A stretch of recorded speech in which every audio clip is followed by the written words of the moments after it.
නමෝ තස්ස භගවතු වරහතෝ සම්මා සම්බුද්දස්ස.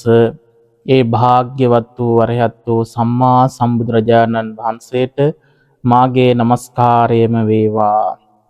අනමතග්ගෝ අයම් භික්කවේ සංසාරෝ පුබ්බා කෝටින පඤ්ඤායතේ අවිජ්ජා නීවරණානං සත්තානං තණ්හා සංයෝජනානං සන්ධාවිතං සංසරතං තේ. කාරුණික පින්වත්නි, අද අපි කතා කරන්න සාකච්ඡා කරන්න බලාපොරොත්තු වන්නේ මේ සංසාර ගමනේ ස්වභාවය. ඒ සංසාර ගමන කොයි වගේ එකක්ද? අපි ආපු ගමන හා යන්න තියෙන ගමන කොයි වගේ එකක්ද? ඒක ඊටාම වැදගත් වෙනවා වර්තමාන ජීවිත ගත කරන ඔබටත් මටත් අපි හැමෝටම. මනුස්ස ජීවිතයක් ලබාගත් අපි ඒ කාරණේ පිළිබඳ අවබෝධයක් නැති නිසා තමයි ඉපදිච්ච නිසා ඔහේ ජීවත් වෙන්නේ. කරන්න ඕනි මොකක්ද කියන එක අවබෝධයක් නැත්තේ. කුසල් වඩන්න ශක්තියක් එන්නේ නැත්තේ. වීරිය උපදින්නේ නැත්තේ. සසර ගැන දන්නේ නැහැ. එයාලට පේන්නේ මේ ජීවත් වෙන අවුරුදු 80 90 100 විතරයි. එයාලා ඒකට විතරයි ප්ලෑන් කරන්නේ. එතනින් මත්තේ ජීවිතයක් තියෙනවා. ඒ ජීවිතේ හදාගන්න හෝ නැවත එම ජීවිතයකට නොයන්න පාර හදාගන්නේ නැහැ. විමුක්තියක් සඳහා ගැලවීමක් සඳහා මිනිස්සු පාර සකස් කරගන්නේ නැහැ. එක්ක මේ ජීවිතේ මේ 31 තලයේ නූපදින තත්වයට අපේ හිත වඩන්නට ඕනි. එහෙම නැත්නම් අපිට ඒකට ශක්තිය මදි නම්, අවබෝධය මදි නම් අඩුම ගානේ සතර අපායටවත් නොවැටෙන්න අපි කුසල් දහම් වඩලා තියෙන්නට ඕනි. ඒකට වීරිය උපදින්නේ සසර ගැන දැනගෙන හිටියොත් අපිට සංසාරයේ පිළිබඳ භය උපදින්නට ඕනි. මේ වගේ සසරක් නේද තියෙන්නේ කියන අවබෝධය එන්නට ඕනි. ඒ අවබෝධය આવොත් තමයි අපිට කුසල් කරන්න හිත් පහළ වෙන්නේ. ඒ පිළිබඳව තමයි අද සාකච්ඡාව. අපි ආවේ කොහෙන්ද, යන්නේ කොහෙටද කියන එක ගවේෂණය කරන්නට ඕනි. ඒක ගවේෂණය කළේ නැත්නම්, ඒක නුවණින් සලකලා බැලුවේ නැත්නම් අපි ජීවත් වෙන මේ පරාසය තුල පමණයි ජීවත් වෙන. අවුරුදු 80 90 කියන තැනට හිතලා කල්පනා කරලා විතරයි ජීවත් වෙන්නේ. එතනින් එහාට දැක්මක් සකස් වෙන්නේ නැහැ. එතනින් එහාට දැක්මක් සකස් නොවන කිසිවෙකුට කුසල් කරන්න හිත් පහළ වෙන්නේ නැහැ.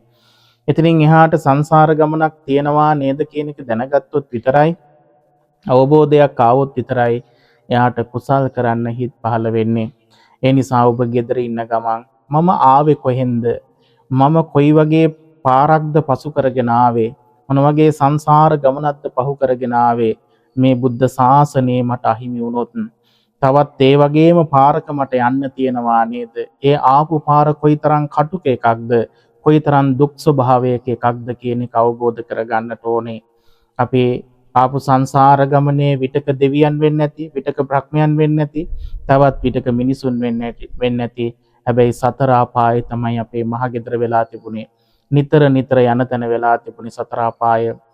මේ හැම තැනකම භාග්‍යවතුන් වහන්සේ පනවන්නේ දුකමයි. දුක මත පිහිටිච්ච ලෝක තමයි මේ තියෙන්නේ. සෝවාන් ආදී මගඵල වලටපත් වෙන කම්ම ඒ මහා සාගරයත් තරම් දුක විඳිමින් තමයි ඔය සංසාර ගමනේ ආවේ. ඒ විඳ දුක කොයි වගේ එකක්ද කියන කාරණා අද මේ සාකච්ඡාවෙන් මතු කරගන්න පුළුවන්. ඒ සඳහා අපි අද යොදාගන්නේ, පරයායක් විදිහට තෝරාගන්නේ අනමතග්ග සංයුත්තේ එන සූත්‍ර. අනමතග්ග සංයුත්තේ එන සූත්‍රවල භාග්‍යවතුන් වහන්සේ ලස්සන උපමා යොදාගෙන, අපේ හදවතටම දැනෙන උපමා යොදාගෙන අපිට කියලා දෙනවා මේ සංසාර ගමන කොයිතරම් දීර්ඝද, අනවරාග්‍ර සංසාර ගමනක ආව බව උන්වහන්සේ අපිට හිතන්න ඉඩ දෙනවා.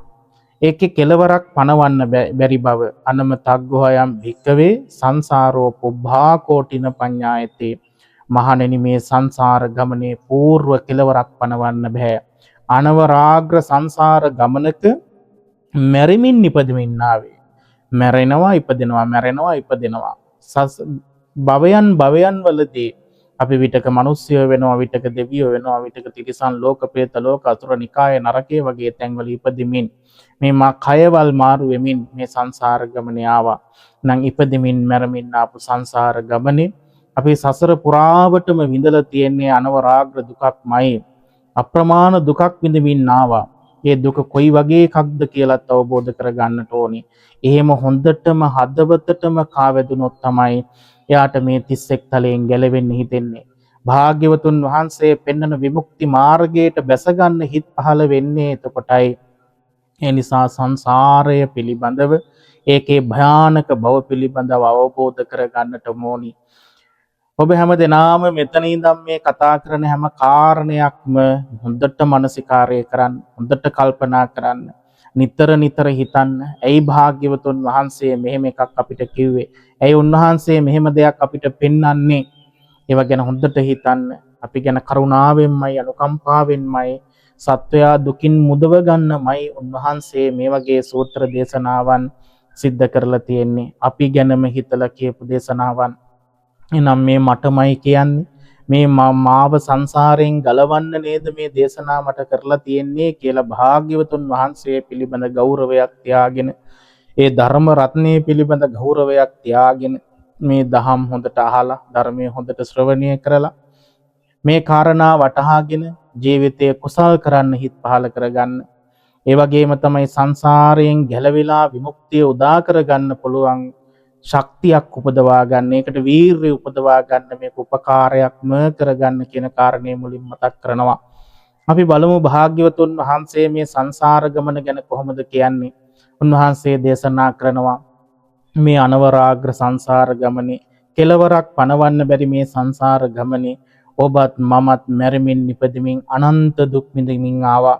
මොන වගේ දුක්ද විඳේ? උපදින හැම භවයක් තුළම ජාතිය නිසා දුක් විඳා. ජාතිය කියන්නේ ඉපදීම නිසා දුක් විඳා. ඉපදිච්ච නිසාම තමයි අපිට සියලු දුක්යන් උරුම වුණේ. අද මනුස්ස ජීවිතයක් ලැබලා තියෙනවා. ඒ මනුස්ස ජීවිතේ ලැබපු නිසා නෙමෙයිද වයසට යන්නේ, ලෙඩ වෙන්නේ, ජරාවටපත් වෙන්නේ, විපරිණාම දුක්යන් එන්නේ. අප්‍රිය මිනිස්සු අපිට ලං වෙන්නේ, ප්‍රිය මිනිස්සු අපෙන් ඈත් වෙන්නේ. අපිට විවිධ දේවල් අත්දකින්න වෙන්නේ, මරණයටපත් වෙන්නේ මේ සියලු දුක්යන් ඉපදිච්ච නිසාමයි. ඒ නිසා ජාතිය කියන දුක අපි සංසාරේ පුරා විඳා. තමන් ළඟ ඉන්න ඥාතීන් එකිනෙකා මේ යනවා. තමන්ගේ ඥාති වේසනයන් අප්‍රමාණව සංසාරේ සිද්ධ වෙලා තියෙනවා. ඒ ආපු ගමන තුල ඔය හැම දුකක්ම විඳ, හැම භවයකම ජාති දුක, ජරා දුක, ව්‍යාධි දුක, මරණ දුක විඳාමයි. ඒක දෙවියන්ටත් උරුමයි, බ්‍රහ්මයන්ටත් උරුමයි. සියලු සත්වයන්ට උරුම වූ ධර්මතාවයක් තමයි ඔය දුක්යන්. එවෙන් ගැලවෙන්න ඔබටවත් මටවත් කාටවත් සිද්ධ වුණේ හැකියාවක් තිබුණේ නැහැ. ඒවා විඳගෙන ආවා. ඒ විඳපු කාලේ කොයි වගේද කියලා කල්පනා කළොත් ඒක ඊටාම භයානක කාලයක්. ඒ පිළිබඳ භාග්‍යවතුන් වහන්සේ උපමා අරගෙන දේශනා කරනවා. අනමතග්ග සංයුක්තයේ හමු වෙන මුල්ම සූත්‍රයේ තින කට්ට සූත්‍රය තුල උන්වහන්සේ දේශනා කරනවා මෙහෙම උපමාවක්. හොඳට හිතන්න මේ උපමාව. දඹදිව් තලයේම ජම්බුද්දීපය කියන්නේ මහත් දීපයක්, ඉතා විශාල ප්‍රදේශයක්. මේ විශාල ප්‍රදේශයේ තියෙන සියලු ගස් කොළන් කපාගෙන ඇවිල්ලා අඟල් 4 කෑලි වලට කුට්ටි කරනවා. අඟල් 4 කෑලි කියන්නේ ඉතාම පොඩි කෑලි. හිතන්නකෝ මහත් දීපයක තියෙන සියලු ගස් කොළන් ගෙනහල්ලා, තෘණ තනකොළ පවාගෙන හල්ලා අඟල් 4 කෑලි වලට කපලා ගොඩක් ගහනවා. හිතන්නවත් පුළුවන්ද කොයිතරම් ප්‍රමාණයක්ද කියලා. ඒක කෑල්ලක් අරගෙන අපි මෙහෙම කරනවා. මේ මගේ අම්මා. ඒ අම්මගේ අම්මා කියලා තව කෑල්ලක් අයින් කරනවා. ඒ අම්මගේත් අම්මා කියලා තව කෑල්ලක් අයින් කරනවා. මේ වගේ තමන්ගේ මව් පාර්ශවයේ කෙලවර හොයාගෙන යන්න ගියොත් අර තියෙන කපන් ආපු අඟල් 4කට කපපු මුළු ජම්බුද්දීපේම තියෙන ගස්වලන් වල කෑලි ඉවර වෙනවා කියනවා. නමුත් ඒ පරම්පරාවේ මූලයක් හොයාගන්න බැරි වෙනවා කියනවා. ඒ තරම් දීර්ඝ ගමනක් අපි මේ සංසාරේ ආවා. ඒ තරම් දීර්ඝයි. නිකන් ඒ උපමා හිතලා බලන්න, ඒව හිතටම කාවැදෙන්න දෙන්න. ඒ කියන්නේ තමන්ගේ මව් පාර්ශවයේ කෙලවර අපිට හොයාගෙන යන්න බෑ. ඒ කෙලවරක් පනවන්න බෑ. කොහෙන් ආරම්භ වුණාද කියලා හොයාගන්න බෑ. මේ භාග්‍යතුන් වහන්සේ විශ්වයේ කෙලවරවන් හොයන්න එපා කියන්නේ උම්මත්තක වෙනවා. ඒ නිසා මේ තියෙන භවයේ පාවිච්චි කරලා ගැලවිලා යන්නයි උන්වහන්සේ අපිට අවවාද කරන්නේ, අනුශාසනා කරන්නේ. ඒ නිසා ඒ වගේ දීර්ඝ ගමනක නිකන් ආව නෙමෙයිනේ. මෙරි ආවේ. ලෙඩවි ආවේ. වයසට යමින් ආවේ. ඒ මරුණෙත් හැමදාම එක විදිහට නෙමෙයිනේ. පිටක සත්තු වෙලා උපදිනකොට අනුන්ගෙන් ගුටි කාලා මැරිච්ච හැටි, අද අපි දැකලා තියෙනවානේ සත්තු අල්ලන් කන විදිහ. ඒ වගේම තමයි මිනිස්සු සත්තු ඝාතනය කරන විදිහ. අපිත් සංසාරේ කොයිතරම් ඒ වගේ ඝාතනය වෙලා ඇද්ද? ඒ වගේම කොච්චර මිනිස්සු පණුව ගහලා මැරෙනවද? වාහනවල හැප්පිලා මැරෙනවද? අනුන්ගෙන් බෙලි කැපුම් පාරවල් කාලා මැරෙනවද? සසරේ අපි මැරිච්ච වාරවල ඔය වගේ කොච්චර මැරිලා ඇද්ද? එහෙම ආපු ගමන හිතන්න ඔය ආපු කාලය තුල කොයිතරම් එහෙම මැරිලා ඇද්ද? ලෙඩ වෙලා අංශභාග දිය මේක එක රෝග තියෙනවනේ මාරාන්තික ලෙඩ ඇඳට වෙලා කොච්චර සංසාරේ ඉඳලා ඇද්ද? පාරවල් වල යනකොට අඬු කැඩිච්ච බල්ලෝ දකින්නවා. පණුව ගහලා ඉන්න බල්ලෝ දකින්නවා. ඒ වගේ කොච්චර ඔය සංසාර ගමනේ අපි ඉපදිලා ඇද්ද? නම් කල්පනා කරලා බලන්න සෙල්ලම් ගමනක් නෙමෙයි. නිසා ඔය උපමාව හොඳට හිතන්න. ඒ වගේ අපේ මව් පාර්ශවයේ කෙලවර හොයාගන්න බෑ වගේම උන්වහන්සේ දේශනා කරන පඨවි සූත්‍රයේදී මේ මහ පොළව විශාලයිනේ පෘථුවිය.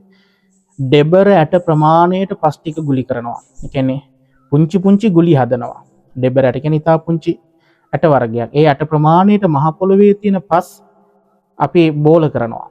අර බෝල කරලා ගොඩක් ගහනවා. ඒකෙන් එකක් අරගෙන මේ මගේ තාත්තා, මේ තාත්තගේ තාත්තා ඊළඟ එක. ඒ තාත්තගේ තාත්තා, ඒ තාත්තගේ තාත්තා කියලා අර ඩෙබර ඇට ප්‍රමාණයේ පස් බෝල එකින් එක අයින් කරනවා. භාග්‍යතුන් වහන්සේ කියනවා මේ පොළවේ පස් ටික ඉවර වෙනවද? ඒත් පිය පාර්ශවයේ කෙලවර හොයන්න බෑ කියනවා. ඒ තරම් සංසාර ගමනක ඔබත් මමත් ඇවිල්ලා ඉන්නවා.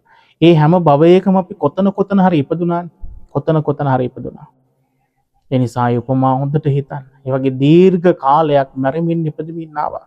බුද්ධ ශාසන කොච්චර අහිමි වෙන්නේ නැද්ද? අපේ භාග්‍යවත් බුදුරජාණන් වහන්සේ ගෞතම බුදුරජාණන් වහන්සේ මනෝ ප්‍රනිදාන වාක් ප්‍රනිදාන විදිහට පෙරම් පිරුවනේ. බුද්ධත්වයේ සඳහා පෙරම් පුරන්න ගත්ත දවසක් තියෙනවනේ. අම්මා කරේ තියාගෙන ආපු අවස්ථාවේ අම්මා විවරණයක් දෙනවනේ මගේ පුතා බුදු වේවා කියලා.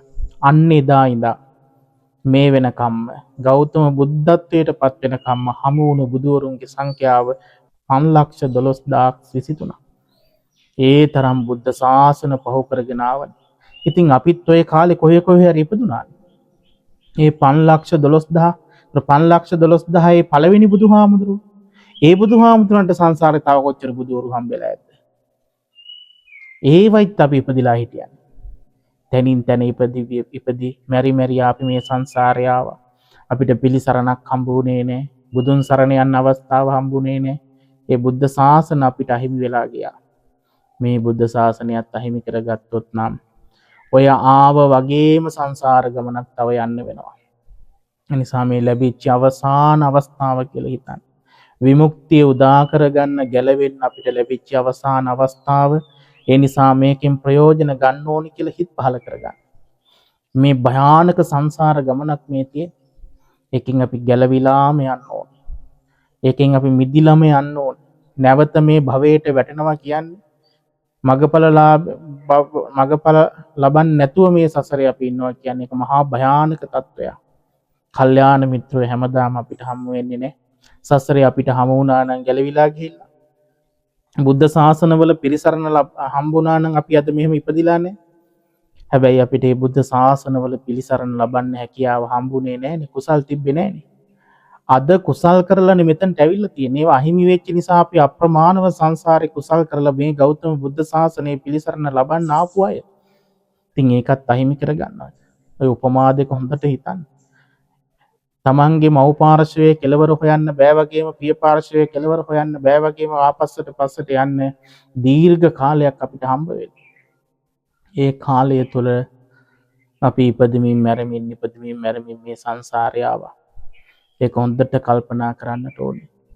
ඒක හොඳට කල්පනා කරලා මෙහෙම සංසාර ගමනක් නේ තියෙන්නේ කියන එක වටහාගෙන කුසල් දහම් වඩන්නට ඕනේ. මේ ජීවිතේ ගැලවෙන්න වෙර වීර්ය දරන්නට ඕනේ.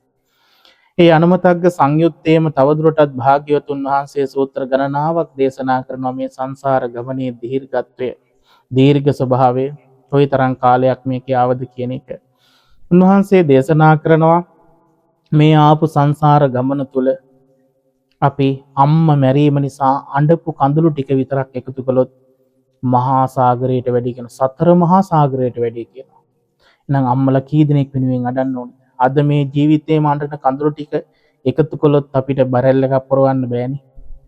ඕනනම් බකට් එකක්වත් පුරවන්න. ඒ තරම්වත් නෑනේ. එහෙනම් එක භවයක චුට්ටයිනේ අපිට කඳුළු එකතු කළත් එකතු කරන්න පුළුවන්. දැන් මහා සතර මහා සාගරයේ තරම් කඳුළු වෙන්න අම්මල කොච්චර අපිට හම්බෙලා තියෙනවද? දැන් කල්පනා කරලා බලන්න අම්මල කොච්චර හම්බෙලා තියෙනවද සසර. එහෙනම් අපි කොච්චර ඉපදිලා තියෙනවද? එහෙනම් අපිට අම්මල ඒ කියන්නේ භාග්‍යතුන් වහන්සේ කියන්නේ මේ ලෝකේ අම්මා නොවිච්ච කෙනෙක් නෑ කියනවා. තාත්තා නොවිච්ච කෙනෙක් නෑ කියනවා. ස්වාමියා බිරිඳ නොවිච්ච කෙනෙක් නෑ කියනවා සසරේ. අපි එකිනෙකාට ඕන තරම් හම්බෙලා තියෙනවා. හම්බෙලා ඒ මිනිස්සු වෙනුවෙන් මැරෙමින් ගුටි කමින් රණ්ඩු වෙමින් කොච්චර අකුසල කරගෙන තියෙනවද? සසරේ හැම කෙනෙක් වෙනුවෙන් මඩලා තියෙනවා. අම්ම වෙනුවෙන් අඬපු කඳුළු ටික සතර මහා සාගරයට වැඩි නම් ආපු කාලය කොච්චරද කියලා හිතන්න. ඒ සූත්‍රයේම කියනවා තාත්තා වෙනුවෙන් අඬපු කඳුළුත් ඒ වගේමයි. සහෝදරය වෙනුවෙන්, සහෝදරිය වෙනුවෙන්, බිරිඳ වෙනුවෙන්, ස්වාමියා වෙනුවෙන්, ප්‍රිය මිනිස්සු වෙනුවෙන්, අප්‍රිය මිනිස්සු එකතු වීම වෙනුවෙන්, දේපල අහිමි වීම වෙනුවෙන් වෙන වෙනම අඬපු කඳුළු ටික වෙන වෙනම ගත්තා සතර මහා සාගරයට වැඩි කියනවා.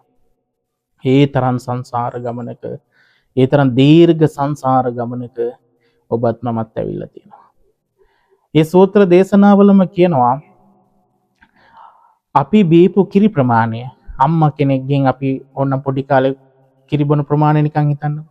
කලයක් දෙකක් සයිස් එච්චරක්වත් නැතුව ඇතිනේ. එක භවයක සංසාරේ බීපු කිරි ටික එකතු කළොත් සතර මහා සාගරයට වැඩි කියනවා. නම් අම්මලා කී දෙනෙක් අපිට හම්බෙන්න ඕනද? මේ මනුස්ස ලෝකේ කතාවක් විතරයි. ඒ අතර දෙවියෝ වෙලා ඉපදලා තියෙනේවා, බ්‍රහ්මයෝ වෙලා ඉපදලා තියෙනේවා, තිරිසන් ලෝකවල, പ്രേත ලෝකවල. ඒව නැතුව මනුස්ස ලෝකෙ ඉපදිච්චි වාරවල හම්බෙච්ච අම්මලගේ සංඛ්‍යාව ඔය කියන්නේ. එහෙනම් කොච්චර අම්මලා හම්බෙන, කොච්චර අපි උපදින්න ඕනද? කොච්චර අපි මැරෙමින් ඉපදෙමින් එන්න ඕනද? එහෙම සංසාර ගමනක ආවේ. ඒක කල්පනා කරන්න සෙල්ලන්නේ. ඒ ආපු ගමන අවුරුද්දක් දෙකක්, අවුරුදු කෝටියක් ලක්ෂයක් කියලා පනවන්න බෑ. භාග්‍යවතුන් වහන්සේ කල්ප වලින් කියන්නේ. කල්ප ගානක් මේ සංසාරේ අපි ආවා කියනවා. කල්පය තේරුම් ගත්තා නම් ඔක තවත් හොඳට දැනෙන්න ගන්නවා. භාග්‍යවතුන් වහන්සේ කල්පය ගැන හරි ලස්සන උපමා ටිකක් කියන මේ සූත්‍රවලමයි තියෙන්නේ. අනුමතග්ග සංයුත්තේ කල්පය ගැන ලස්සන උපමා කීපයක් තියෙනවා. හොඳට මේවා හිතන්න. උන්වහන්සේ දේශනා කරනවා ගව්වක් උස. ගව්වක් කියන්නේ හැතැම්ම 16ක්. ගව්වක් උස තියෙන, ගව්වක් දිග තියෙන, ගව්වක් පළල තියෙන මහා පර්වතයක් තියෙනවා. මෙන්න මේ පර්වතේ අවුරුදු 100කට වතාවක් එක්කෙනෙක් සියුම් රෙදි කඩකින් පිරිමදිනවා. අවුරුදු 100කට වතාවක් එක්කෙනෙකුටයි පිරිමදින්න පුළුවන්. කියන්නේ අවුරුදු 100කට එක ජෙනරේෂන් එකකට එක්කෙනාටයි පිරිමදින්න පුළුවන්. ඒතර අපේ කාලේ අපේ එක්කෙනෙකුට පුළුවන්. එහෙම ඒ ගල පර්වතයේ පිරිමැදලා යම් දවසක ඒ පර්වතේ ගෙවිලා යනවාද? සම්පූර්ණයෙන් ගෙවිලා යනවාද? ඒත් කල්පය අවසන් නැහැ කියනවා. ඒ තරම් දීර්ඝයි කියනවා කල්පය. තනකෝ නිකන් අපිට හම්බෙන ගල් පර්වතයක් ගෙවෙන්න කොච්චර කල් යනවද? අපේ ජීවිත කාලේ අපිට ගල් පර්වතයක් ගෙවිලා යනවද කියලා දකින්න පුළුවන්. නිතරම පය තියෙන ගලක්වත් අපි මරණකම් ගෙවෙනවා කියලා අපිට දැනෙනවද? තන මහා පර්වතයක් ගෙවෙන්න කොච්චර කල් යයිද? අන්නේ වගේ කියන කල්පය. ඒ තරම් දීර්ඝයි කල්පය. ඒ ඉපදිච්ච වාරයේ කල්පය තුල ඉපදිච්ච වාර කෝටි දෙකක්, කෝටි ලක්ෂයක් ඊටත් වඩා වැඩි කියනවා. ඉපදෙමින් මැරෙමින් ආපු වාර ගන්න. ඒ කාලේ වැඩිපුරම ඉපදිලා තියෙන්නේ කොහෙද? සතර අපාය කියනවා. මහා ගෙදර සතර අපාය. ඒ භාග්‍යතුන් වහන්සේ මහා ගෙදරට කොමා කරන්නේ? මිනිස්සු නිතර යන තැන මහා ගෙදරයි. ඒ නිසා අපිට සසරේ එක වැරද්දක් ඇති මේ මනුස්ස ජීවිතේ අමාරු වෙන්න ගන්න. අමාරුවෙන් ගත්ත මනුස්ස ජීවිතේ එක පුංචි වරදක් ඇති සතර අපායට වැටෙන. වැටුණාම ඒකේ කල්ප ගානක් ඉන්න වෙනවා. හිතන්නකෝ කල්පයක් පුරාවට මැරෙමින් ඉපදෙමින් අර දුක් ටික ඔක්කොම විඳිනවනේ. රාගය නිසා දුක් විඳිනවා, ද්වේෂය නිසා දුක් විඳිනවා, මෝහය නිසා දුක් විඳිනවා, ඉපදීම නිසා දුක් විඳිනවා, ලෙඩවීම නිසා දුක් විඳිනවා, වයසට යාම නිසා දුක් විඳිනවා. ඒ වගේම ජරා ජීර්ණ වීම නිසා දුක් විඳිනවා. ඒ වගේම Tamanට ඕන විදිහට පවතින්න නැති නිසා දුක් විඳිනවා. ප්‍රිය මිනිස්සු එක්වීම, ප්‍රිය මිනිස්සු නැතිවීම නිසා දුක් විඳිනවා. මරණ නිසා කොච්චර මිනිස්සු දුක් විඳිනවා. අම්මලා තාත්තලා ජීවත් වෙද්දි දරුවෝ මිය යනවා. එහෙම කොච්චර ඇද්ද? අම්මලා තාත්තලා ඉස්සරහා දරුවෝ කපලා කොටලා මරනකොට කොහොම ඇද්ද? තිරිසන් ලෝකවල ඉපදෙද්දි. ඒ තිරිසන් සත්තුන්ගේ පැටව් ඒ අම්මා ඉස්සරහාම දැන් අද වර්තමානයේ අපි දකින වාහන වලට යට වෙනවා. මිනිස්සු බලෙන් අරන් යනවා. ඒ අම්මා කොහොම දරා ගන්නවද? එහෙම මව් පදවි ඔබ සසරේ කොච්චර ලබලා ඇද්ද? එහෙම පිය පදවි සසරේ ඔබත් මමත් කොච්චර ලබලා ඇද්ද? ඉතින් මේ වගේ දුක් විඳින්න මේ සංසාරේ ගමන යා කල්ප ගානක් ආවනේ. ඒ කල්පවල ස්වභාවය දැක්කොත් ඔබ පුදුම හිතනවා. භාග්‍යතුන් වහන්සේ තවත් කල්පය ගැන තේරුම් ගන්න අපිට උදාහරණ කියනවා. ඒ තමයි ගව්වක් කුස ගව්වක් පල්ල ගව්වක් පළල තියෙන දිග තියෙන පෙට්ටියකට අබ පුරවනවා. අබ පුරවලා අවුරුදු 100කට වතාවක් එක අබ ඇටයක් අයින් කරනවා. හිතන්නකො 76ක් කුස 76ක් පළල මහත තියෙන පෙට්ටියකට අබ කොච්චර පුරවන්න පුළුවන්ද? ඒකෙත් අවුරුදු 100කට එක වතාවක් එක අබ ඇටයයි අයින් කරන්න පුළුවන්. එහෙම අබ ඇට අයින් කරලා යම් දවසක ඒ පෙට්ටිය හිස් වෙනවද? ඒත් කල්පය අවසන් නැහැ කියනවා. හිතන්නකො මේ වගේ කල්පය කොච්චර දීර්ඝද කියලා. අවුරුදු ගානින් කියන බොන් භාග්‍යතුන් වහන්සේ කියන අවුරුදු වලින් පනවන්න බෑ. ඒ නිසා උපමා වලින් කියන්නේ උන්වහන්සේ උපමා පනවන්නේ අවුරුදු වලින් කියන්න බැරි නිසා. ඒ තරම් දීර්ඝයි කියන කල්පය. ඒ වගේ කල්ප කොච්චරක් මේ සසරේ ආවද කියලා අහනවා භික්ෂුන් වහන්සේලා. අන්න දැන් හොඳට ගලප ගන්න. ඒ කොයි තරම් කල්ප ගානක් ආවද කියලා අහනවා. ඒකට දෙන්නේ ලස්සන උපමාවක්. ගංගා නම් නදිය ඔබ අහලා තියෙනවා. ගංගා නම් නදිය තියෙන්නේ ඉන්දියාවේ. ගංගා නම් නදිය පටන් ගන්න තැනක් තියෙනවා අවසන් වෙනවා මහ මුහුදේ. පටන් ගන්න තැන ඉඳන් මහ මුහුදට වැටෙන තැන තියෙනවනේ. එතනට වෙනකන් වැලි කැට කොච්චර ඇද්ද? හිතන්න පුළුවන්ද? වැලි කැට කොච්චර තියෙනවද කියලා. පුංචි ගඟක ඇලක කොච්චර වැලි කැට තියෙනවද ගණන් කරන්න පුළුවන්ද? බෑ. ඕකෙන් එක වැලි කැටයක් අරගෙන එක කල්පයයි කියලා එක අවුරුද්දයි නෙමෙයි එක කල්පයයි කියලා අයින් කරනවා. තව වැලි කැටයක් අරගෙන තව කල්පයයි කියලා අයින් කරනවා. ඔන්න ඔය විදිහට ගංගා නම් නදියේ තියෙන සියලු වැලි කැට අයින් කළත් අපි ආපු කල්ප ගාන අවසන් කරන්න බෑ කියනවා. කල්ප ගාන අවුරුදු ගාන නෙමෙයි කල්ප ගාන. ඒ වගේ කල්ප කෝටියක් කෝටි 100ක් කෝටි ලක්ෂයක් කෝටි කෝටියක් එහෙමවත් කියන්න බෑ. ඊටත් වඩා මේ සංසාර ගමනේ ආවා. ඒ ආපු ගමනේ සැපසේමාව නෙමෙයි. ඒකනේ පනවන්නේ අපි මේ සසරේ නොවින්ද දෙයක් නෑ කියලා. අපි මේ ලෝකේ අපි හොයන හැමදේම විඳලා තියෙනවා. අද ලෝකේ ආස්වාදය හොයනවා. ආස්වාදය අපි සසරේ ඇති වෙනකන් හොයලා තියෙනවා. සසරේ ඕන තරම් සක්විති රජ වෙලා තියෙනවා. ශක්‍ර දේවේන්ද්‍රය වෙලා තියෙනවා. හැබැයි ඔක්කොම නැති වෙලා ගිහිල්ලානේ අනිත්‍ය වෙලා ගිහිල්ලා. ඒක තමයි ලෝකේ සංස්කාරයන්ගේ ස්වභාවය. ඒකනේ භාග්‍යතුන් වහන්සේ ඔය දැනගෙන සංස්කාරවල කලකිරෙන්න කියනවා. මේ ලෝකේ විඳින්න තියෙන දේවල් පිළිබඳව කලකිරෙන්න කියනවා. අවබෝධයෙන් කලකිරෙන්න කියනවා. ඒ විඳ එකක්වත් නැහැ. තමයි ධර්මතාවය. ඒකනේ භාග්‍යතුන් වහන්සේ දේශනා කරනවා ඔය කඩිගුලක් දිහා බලාගෙන මහන්නේ මේ කඩිගුලේ සක්විති රජ නොවිච්ච කෙනෙක් නැහැ කියනවා. ශක්‍ර දේවේන්ද්‍රයා නොවිච්ච කෙනෙක් නැහැ කියනවා. ශක්‍ර දේවේන්ද්‍රයා කියන්නේ දෙදෙව්ලොවට අධිපති. සක්විති කියන්නේ ලෝකයේ සක්විති රජුරු කියන්නේ ලෝකේ පාලනය කරන කෙනා. ඉතින් එහෙම ඉපදිච්ච මිනිස්සු තාපෝ කඩිගුලේ ඉපදිලානේ. බය උපදින්නේ නැද්ද? ඒ කියන්නේ මොනව අපිට තිබුණත් රජ වෙලා හිටියත් ඒ සියල්ල නැති වෙලා යනවානේ. මේ භවයේ ඉවරුණාට පස්සේ අද රජෙක් නම් ඔබත් මමත් මේ භවයේ මිය ගියාට පස්සේ අපෝපි රජෙක් විදිහට උපදින්නේ නැහනේ. එහෙනම් ඒව ඔක්කොම මෙලොවට විතරයි. ඒ නිසා අපි මේ ජීවිතේ නොවින්ද දේවල් කියලා හිතාගෙන හොයාගෙන යනවා. සසරේ ශක්‍ර දේවේන්ද්‍රයෝ වෙච්ච අපි දිව්‍ය ලෝකවල බ්‍රහ්ම ලෝකවල මනුස්ස ලෝකවල සක්විති රජ වෙච්ච අපි ගන් හිතන්නකො පලාතකට ප්‍රදේශයකට රජ වෙන්න හරි උත්සාහ දරනවා කියන්නේ ඒක මොනතරම් මොඩකමක්ද? ඒවත් එක ගලපද්දී එහෙනම් නොවින්ද එක දෙයක් තියෙනවා. ඒ තමයි ගැලවීම. මේ සංසාර විමුක්තිය කියන එක අපි විඳලා නැහැ. ඒක විඳනන් නැවත උපදින්නේ නැහැ. එහෙනම් නොවින්ද දේ විඳින්නයි අපි උත්සාහ කරන්නට ඕනේ. මේ ජීවිතේට ආවේ මේ මනුස්සකය අපි ලබා ගත්තෙම ගැලවෙන්න. මිදෙන්නමයි. මොකද සංසාරේ අප්‍රමාණව සැප සම්පත් වින්දා. සැප සම්පත් කියලා විඳිමින් ඒවයි දුක්ඛයන් විඳින්න අපිට සිද්ධ වුණා. සතර අපායවල ඉපදිමින් අප්‍රමාණ අපි දුක් විඳා. ඒකනේ භාග්‍යතුන් වහන්සේ දුක්ගති වර්ගයේකම තියෙන දුක්ගති වර්ගය කියලා තව සූත්‍ර 10ක්. එතනදී කියනවා ඔබ දිලිඳු මිනිස්සෙක් දැක්කොත් මොනතරම් දිලිඳු මිනිස්සු ඔබ දැකලා ඇති. දිලිඳු මිනිස්සෙක් දැක්කොත් කල්පනා කරන්න කියනවා. ඔබ අප්‍රමාණව දිලිඳු වෙලා ඉපදිලා ඇති. අන්ධ මිනිස්සු දැක්කහම ගොළු මිනිස්සු දැක්කහම ඔබ කල්පනා කරන්න මමත් සසරේ අප්‍රමාණව ගොළු වෙලා ඉපදිලා තියෙනවා. අන්ධ වෙලා ඉපදිලා තියෙනවා. බිහිරි වෙලා ඉපදිලා තියෙනවා. මන්ද බුද්ධික වෙලා ඉපදිලා තියෙනවා. ඒ කියන්නේ මනුස්ස ලෝකෙ උපදිද්දී අදේ සියල්ලංගෙන් වෙන් වෙලා හොඳ ජීවිතයක් මට හම්බෙලානේ. ෂණ සම්පත්තිය හම්බෙලානේ. එහෙනම් මේක හම්බෙලා තියෙන්නේ නිවෙන්නමයි.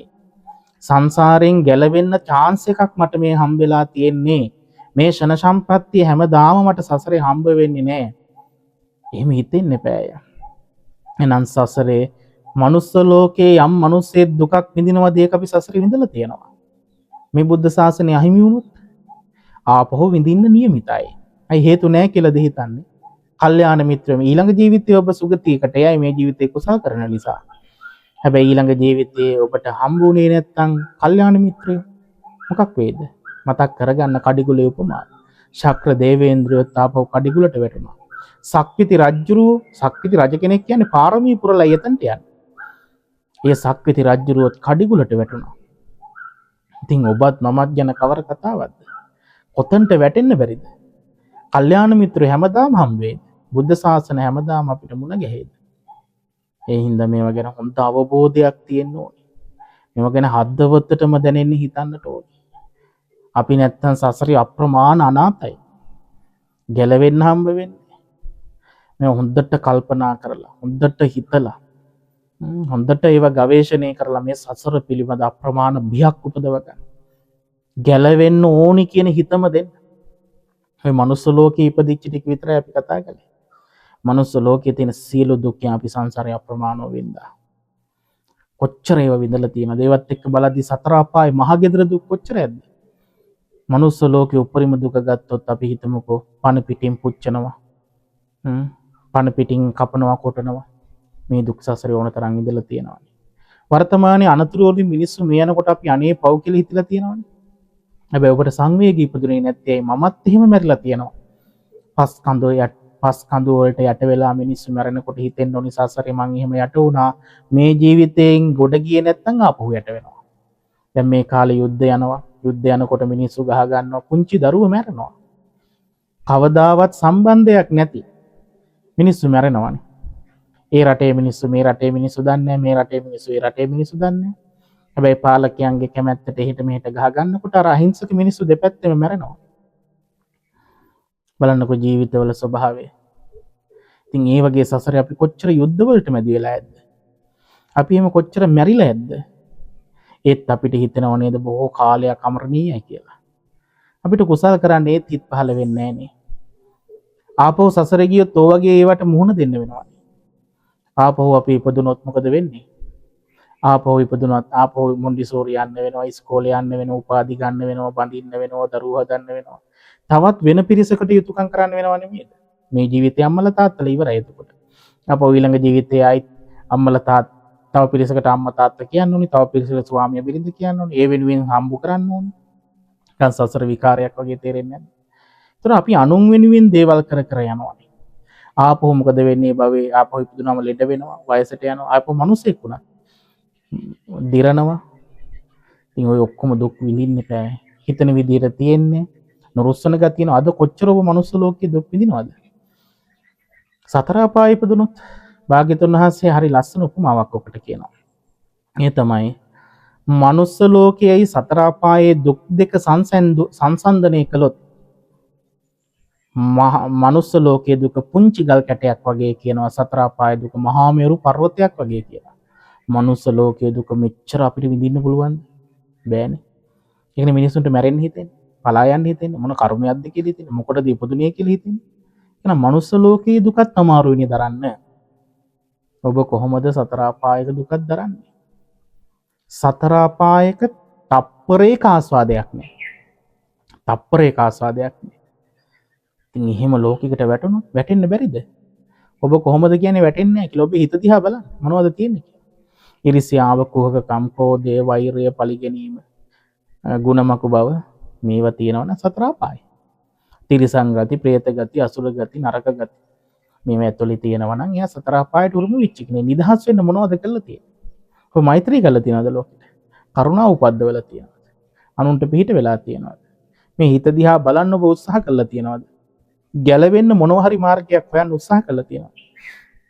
නිවන් දකින්න ඕනේ කියලා හිතක් ඇවිල්ලා තියෙනවද? ඇයි අපිට එන්නේ නැත්තේ?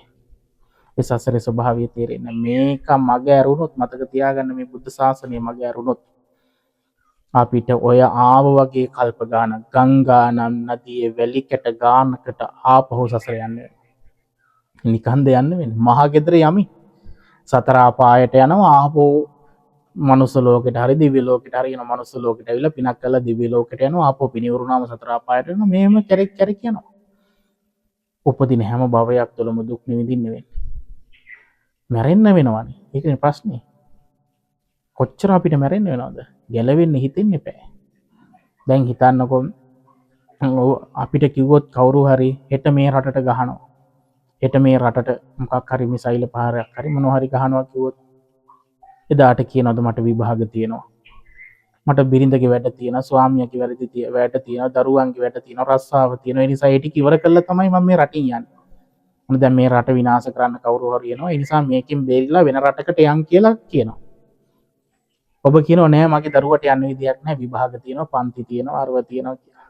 ඔබ ඉන්නවද නැත්නම් ජීවිතේ බේරගෙන යනවද? ජීවිතේ බේරගෙන යනවනේ. අර ඔක්කොම අතාරිනවා. අද ඔබට කුසල් වඩන්න කිව්වොත්, පන්සල් යන්න කිව්වොත්, සීල් ගන්න කිව්වොත් මොකද කියන්නේ? අපිට වැඩ තියෙනවා, අරව කරන්න බෑ, මේව කරන්න බෑ. අපිට කොච්චර වැඩ තියෙනවද? කොච්චර අපි අනුවන වෙලාද? ඒ කියන්නේ අපිට සැප පිනිස හේතු වෙන දේවල්, ගැලවීම පිනිස හේතු වෙන දේවල් කරන්න හිත පහළ වෙන්නේ නැහැ. ඇයි අර භයානකම දැනෙන්නේ? Taman මැරෙන බව දන්නේ නැහැ. මැරිලා නැවත උපදිනවා. ඒ කියන්නේ Taman ගැලවුණේ නැත්නම් උපදිනවා. උපදින තැනවත් සුගතියකටපත් කරගන්න යට හේතු සකස් වෙන්නේ නැහැ. ඇයි හිත පහළ වෙන්නේ නැහැ? ඇයි සසර ගැන දන්නේ නැහැ? නිසා හොඳට කල්පනා කරන්න ඒවා. ඔබ මේ සමාජයේ ඉන්නකොට තිරිසන් සත්තු දකින්නවා විවිධ අය. කකුල් නැති අය දකින්නවා. පණුව ගහලා ඉන්න සත්තු දකින්නවා. පාරවල වල කන්න නැති සත්තු දකින්නවා. ඒ අය දකින්නකොට සිහි කරන්න ඔබ ගැන. මම සසරේ ඔහොම හිටියා, මේ ජීවිතේ වරද්ද ගත්තොත් ආපහු උතන්ට වැටෙනවා. ඔය සතයි මගේ අතරේ වෙනසක් නැති වෙනවා. සයික්මනින් ගැලවෙන්න ඕනේ කියලා හිතන්න. ඔබ මේ අපායවල් ගැන, සතර අපායවල් ගැන අහලා තියෙනවනේ. ඒ තැන්වල මට උපදින්න හේතු මං සකස් කරන්නේ නැහැ කියලා හිතන්න. ඒ නිසා මේ සසරේ තියෙන භයානකකම හොඳට සිහි කරන්නට ඕනේ. හොඳට සිහි කරන්න ඕනේ. උපදින හැම භවයක් තුළම දුකක් තියෙන බව තේරුම් ගන්න. ඒ නිසා මේ මනුස්ස ජීවිතේ අකාලේ මිය දෙන්න එපා.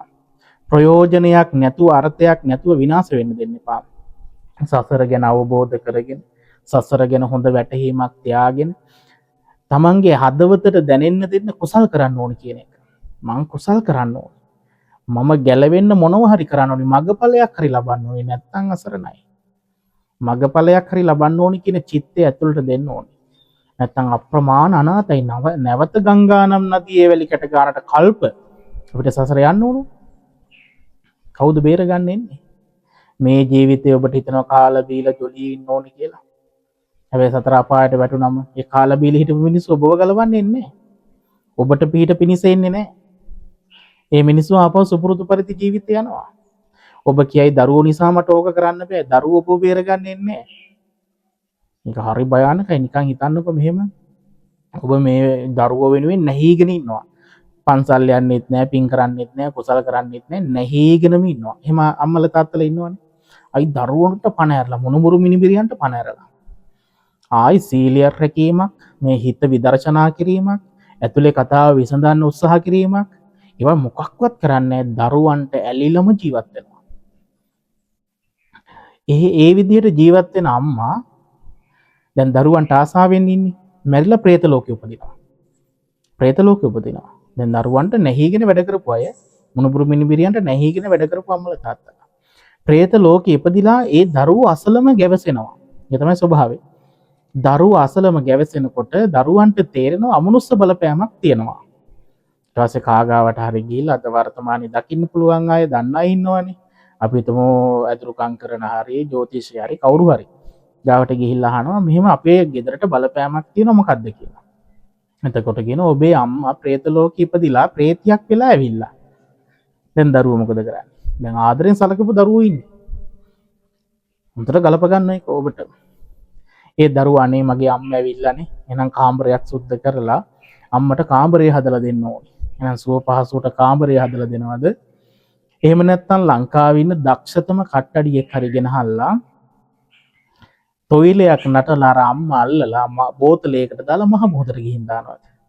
අර ආදරණීය දරුවෝ ආදරෙන් සලකපු දරුවෝ ටික මොකද කරන්නේ? අර අම්මව බෝතලයකට දාලා මහ මුද්‍ර දානවා. කවදද ගොඩ එන්නේ? කවදද මේ බෝතලෙන් හරි නිදහස් වෙන්නේ? මෛත්‍රී බුදුහාරු ලෝකෙ පහළ වෙන දවසට තමයි බෝතලෙන් නිදහස් වෙන්නේ. പ്രേත ලෝකෙන් නෙමෙයි. ආපහු പ്രേත ලෝකෙද. සෙල්ලමක් කියලා දින අර ආදරණීය දරුවෝනේ. නම් කා වෙනුවෙන්ද වැඩ කරන්නේ? කා වෙනුවෙන්ද නැහෙන්නේ? ඉතින් ඒ දරුවෝවත් ඔබ වෙනුවෙන් ඇවිල්ලා නැහැ. දරුවෝවත් ඔබව මුදවන්න එන්නේ නැහැ. ස්වාමිය එනවද? බිරිඳ එනවද? ඒක තනියෙන් යන්න තියෙන ගමන. ලෝකෙ මිනිස්සු අපිව පාවිච්චි කරනවා විතරයි. නම් අපි මොකද කරන්නේ? තනියෙන් යන්න තියෙන ගමන ගැලවෙන්න ඕනේ. දරුවා නිසාවත් සංසාර බිල්ලට දෙන්න එපා. ඔබේ සංසාර ගමන දුකට දාගන්න එපා. ස්වාමියා බිරිඳ නිසාවත් සංසාර ගමන දුකට දාගන්න එපා. යුතුයකම් වගකීම් කරන්න. කරුණාව උපද්දවගෙන සලකන්න. බැඳෙන්න එපා. ඒවත් එක බැඳිලා ඉන්නවා කියන්නේ ඔබේ විනාශයක්මයි. මොකද බැඳිලා වැඩක් නැහැනේ. අර මුලින් කිව්වා වගේ ඔබ මේ ජීවිතෙන් ගිහිල්ලා තව ජීවිතයක ඉපදුනාම ආපහු මිනිසෙක් වුණොත් දැන් කාටද අම්මා තාත්තා කියන්නේ? දැන් මේ අම්මා තාත්තට. දැන් ආපහු කාටද බිරිඳ ස්වාමියා කියන්නේ? මේ බිරිඳටද? මේ ස්වාමියාට. ආපහු ඔබ දරුවෝ කියලා කාටද කියන්නේ? වෙන පිරිසකට. සසර විකාරයි වගේ තේරෙන්නේ. ඒ ලෝකේ අපිට හම්බෙන මිනිස්සු අපේ කරගන්නවා දැක්ම නැති නිසා. ඒ කියන්නේ අපිට යථාර්ථය පේන්නේ නැති නිසා, ඇත්ත පේන්නේ නැති නිසා ඒක අපේ කරගෙන අපි ජීවත් වෙනවා. අපිට ඒ ජීවිතේ හේතු නිසා හම් වෙච්ච පිරිසක් කියලා අපිට තේරෙන්නේ නැහැ. ඒ අය වෙනුවෙන් මුළු ජීවිතේම බිල්ලට දෙනවා. සසරේම මොහොමයි ආවේ. දැන්වත් ඒක තේරුම් අරගෙන අපි ගැලවෙන්න මොනවා හරි කරනවා. සසරෙන් නිදහස් වෙන්න මොනවා හරි කරන්න. නිසා නිදහස් වෙන්න දේවල් කරන්න. පුළුවන් නම් සංයුත්ත නිකායේ තියෙන අනුමතග්ග සංයුත්තේ සූත්‍ර 20ම හොඳට කියවන්න ලස්සන උපමාත් එක්ක තියෙන්නේ. ඒවා කියවලා හොඳ අවබෝධයක් ඇති කරගන්න. සසර ගැන උපරිම බය වෙන්න.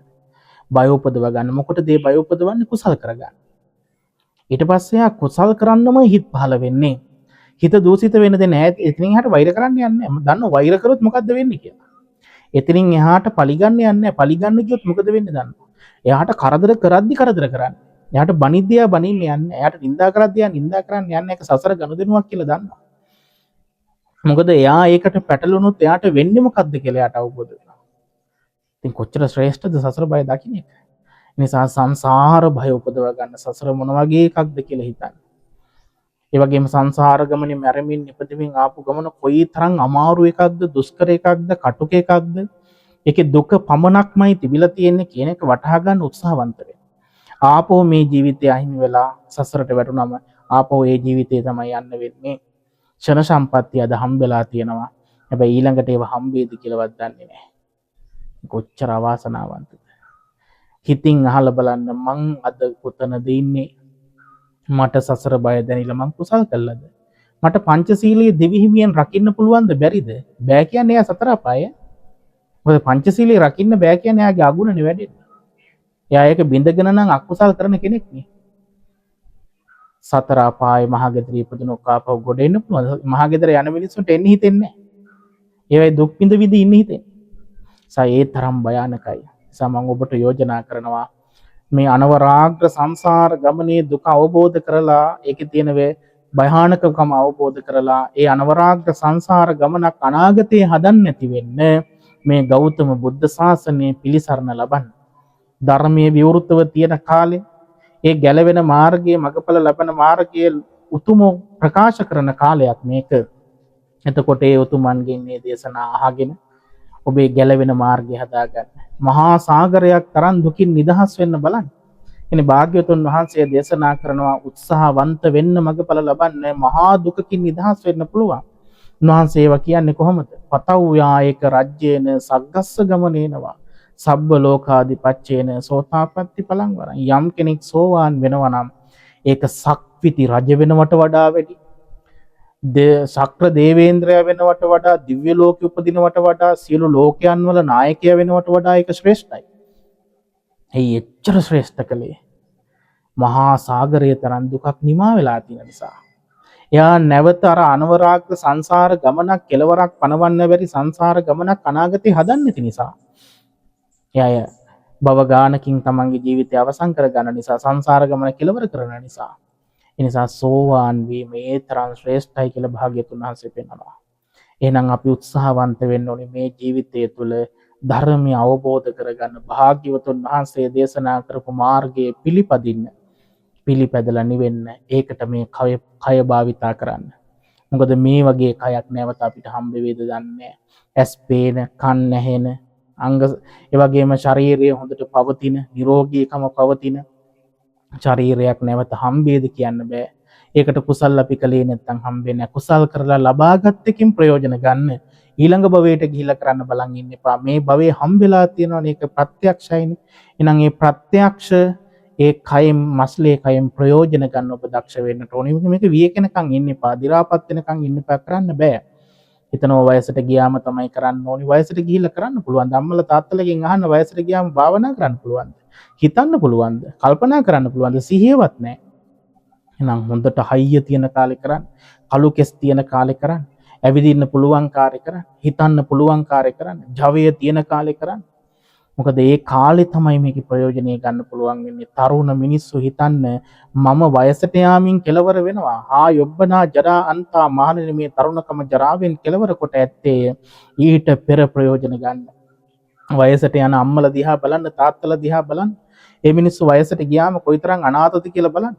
එහෙනම් මම මේ ජීවිතේ ප්‍රයෝජන ගන්න ඕනේ. මේ තරුණ කාලේ හයිය හත්තිය තියෙන කාලේ මැදිවියේදී මොන තරම් වැඩ රාජකාරී තිබුණත් මම මේකේ ප්‍රයෝජන ගන්න ඕනේ, කුසල කරන්න ඕනේ, ගැලවෙන මාර්ගය හදා ගන්න ඕනේ.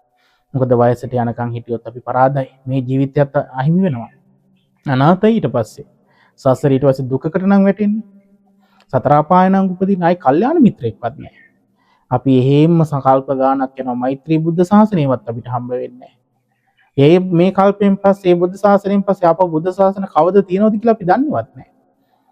කල්ප 10000 ගානක් බුද්ධ ශාසන නැතුව ගියොත් මහා ගෙදරට වෙලාම ඉන්නේ. එක භවයක මිනිස්සෙක් හරි වුණොත් තාපව කල්ප ගානකට සතර අපායට යන දේවල් කරගෙන යනවා. බුදු කෙනෙක් ලෝකෙ ඉද්දි මෙච්චර කරනවා නම් බුදු කෙනෙක් නැති ලෝකෙක කොච්චර දේවල් කරයිද?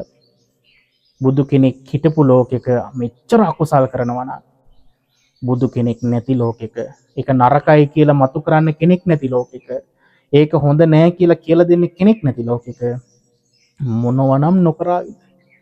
සභයානක්කම උපදවා ගන්න. බුදු කෙනෙක් අපි වෙනුවෙන් පාරමී පුරලා තියෙනවා. බුදු කෙනෙක් අපි වෙනුවෙන් ධර්මය අවබෝධ කරගෙන අපිට අනුකම්පාවෙන් කියලා තියෙනවා. එහෙනම් දැන් මොකද කරන්න ඕනේ? අවබෝධ කරන්න ශක්තිමත් වෙන්න ඕනේ. අවබෝධ කරන්න දක්ෂ වෙන්න ඕනේ. ඒකට වීරිය කරන්න ඕනේ. එනිසා මම ඔබට යෝජනා කරනවා. මහන්සි වෙන්න, වීරිය කරන්න, ධර්මයේ ගවේෂණය කරන්න. කොයිතරම් වැඩ තිබුණත් මේකට අංක 1 දෙන්න. අර මුලින් කියපු උදාහරණය මතක් කරගන්න. ඔබව මරන්න කවුරු හරි එනවා කිව්වොත් ඔබ ඒකෙන් පැනලා දුවන්නේ නැද්ද? අනේ මට වැඩ තියෙනවා, මට ගෙදර වැඩ ටිකක් තියෙනවා, රැකියාව වැඩ ටිකක් තියෙනවා, දරුවාගේ වැඩ ටිකක් තියෙනවා, දරුවා පන්ති අරන් යන්න තියෙනවා. ඔවා කියා ගෙදරට වෙලා ඉන්නවද?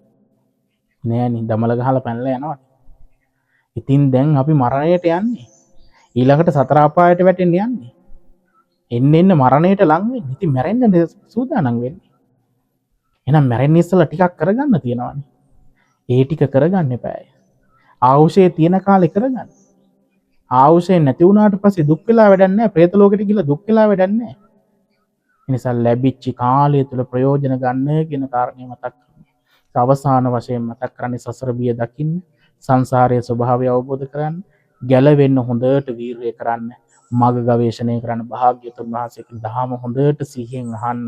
ඒ දෙන පාරවල්, ඒ මාර්ග පිළිපදින කෙනෙක් බවට පත් වෙන්න. එහෙනම් ওই කාරණා ටික හිතේ තියාගෙන මේ ජීවිතය තුළ ගෞතම බුද්ධ ශාසනය තුළ නිවන් දකින්නටම මේ පුණ්‍ය ශක්තියෙන් මේ දේශනාව ඔබ හැමදෙනාටම උපකාරයක් වේවා කියලා ප්‍රාර්ථනා කරනවා. හැමදෙනාටම තෙරුවන් සරණයි.